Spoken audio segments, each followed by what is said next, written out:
Nagisa sa pagdinig ng Senado sa umiiral na People's Initiative for Charter Change ang grupong People's Initiative for Reform, Modernization and Action o PIRMA. Bukod kasi sa questionableng pirma ng mga nag-donate, nasilip din ang pagiging lehitimo ng grupo. Si Luis Erispe sa Sentro ng Balita Live. Joshua, mabilis na uminit ang ikatlong pagdinig ng Senado hinggil sa isinusulungan na People's Initiative for Charter Change o CHACHA. Simula pa lang ng pagdinig ng Committee on Electoral Reforms para sa People's Initiative, gisado na agad ng mga senador ang grupong People's Initiative for Reform, Modernization and Action o PIRMA. Katunayan, sa pagsingil pa lang ng mga dokumento na ipinasusumite sa kanila, nasabon na agad ang PIRMA. Bakit hindi nila isinumite ang mga pangalan ng mga nag-donate umano sa kanilang mabayaran ang kalahati ng TV ads para sa PI. Sabi naman ng lead convener ng PIRMA na si Noel Oñate, tumatangging lumitaw ang mga nag-donate dahil umano sa security concern. They didn't want to reveal their names. They didn't want their names divulged or revealed. Yes, to reiterate the statement the reason that they gave me is that they are concerned with their privacy, they are concerned with their security.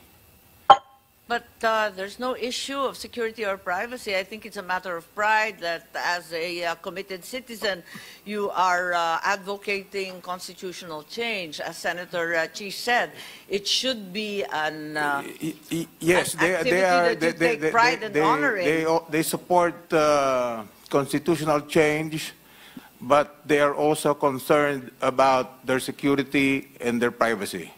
And I think maybe they thought about it, maybe they deemed it more important that their security, their privacy, and their family is higher than their concern about People's Initiative. Muli namang giniit ng mga senador, lalo na ni Senator Amy Marcos at Senator Riza Hontiveros na dapat lumitaw pa rin ang mga nag-donate kung security concern lang umano ang problema. Handa naman anya si Senator Amy Marcos na mag-alok ang komite ng proteksyon para sa kanila. Kalaunan, sinabi ng PIRMA, isinumite na nila ang mga pangalan pero nakalagay lang dito ay pangalan lang ni Oñate. Lumalabas umano na binawi na talaga ng mga nag-donate ang kanilang mga pera at si Oñate na lang ang nagbayad ng kabuuan para sa TV ad. Palibasa wala yung mga donor o hindi kayo pinayagan na ibigay yung pangalan nila, sinagot na lang ninyo. So withdraw ninyo yung kalahati ng 55 at kayo na rin ang sumagot noon. Tama nga po ba? Yes, that's what I did. Through 28 million.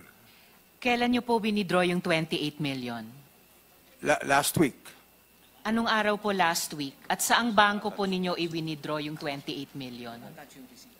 I think the withdrawal slips have been submitted to the committee, Your So Honor. since sinabit nyo po sa komite, can you tell the committee verbally this time, anong withdrawal slip ang sinabmit nyo ng aling bangko on which day last week for the amount of 28 million pesos? Galing po yun sa tatlong account ko sa February 8 po. I withdrew the money from my personal bank accounts from 3 banks. February 8, from which BDO, banks po? BPI, and Union Bank.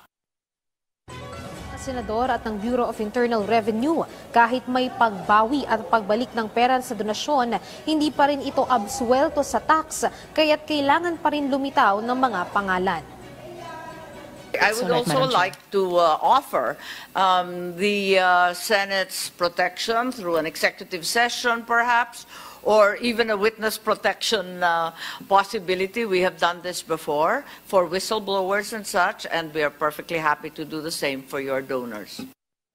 Bukod naman sa mga dokumentong kailangan nilang isumite, nag-isa rin ang PIRMA dahil hindi umano sila maituturing na lehitimong grupo dahil 2004 pa pasuna ang rehistro nila sa ilalim ng Security Exchange Commission o SEC. Their certificate of registration has been revoked since February 10, 2004. Nag-initiate kayo ng People's Initiative, pero hindi pa pala ayos yung documentation ng pirma nyo. Di ba dapat nag-due diligence muna kayo kung talagang may entity na pirma? Giniit naman ng pirma, kalaunan lang din kasi nila naasikaso ang mga dokumento pero nagsimula na silang ayusin ito nito lang Pebrero. Bagay na kinwestiyon din naman ng mga mamabatas, lalo na nga si Senator Nancy Binay dahil bakit nga ba nauna pa ang pagkalap ng pirma bago ayusin ang kanilang rehistro sa ilalim ng SEC.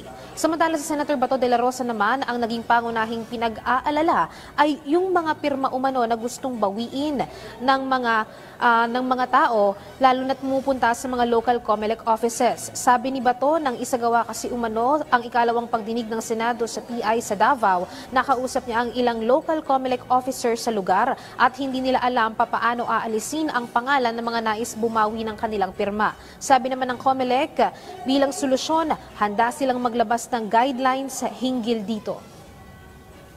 Sa COMELEC, sana gawan na nyo ng action dahil yung mga tao doon sa Davao, kung parang sa manok pa, nagpapanikad na ba? Yung gano'n na, gusto na talagang sumugod sa election officer, COMELEC election officer's office para kunin yung kailang pirma. So please, bilisan nyo yan para mabigyan nyo ng guidelines yung mga tao nyo doon sa baba. Sa mga nanonood po sa kasalukuyan, gusto lang po namin i-guarantee lahat po ng mga signature sheets na yan, kasama yung mga signatures, at this point ay walang kwenta. Mere scrap of papers. Kasi wala pa naman pong bisa o kadahilanan kung bakit at paano nila gagamitin yan. Joshua, sa mga oras na ito ay tuloy-tuloy pa rin ang pagdinig ng Senado hinggil nga dito sa People's Initiative. At isa naman sa mga tinatanong sa ngayon ay sina Attorney Anthony Abad na siyang hinihinalang kasama o isa sa mga nagkakalap ng pirma para dito sa People's Initiative.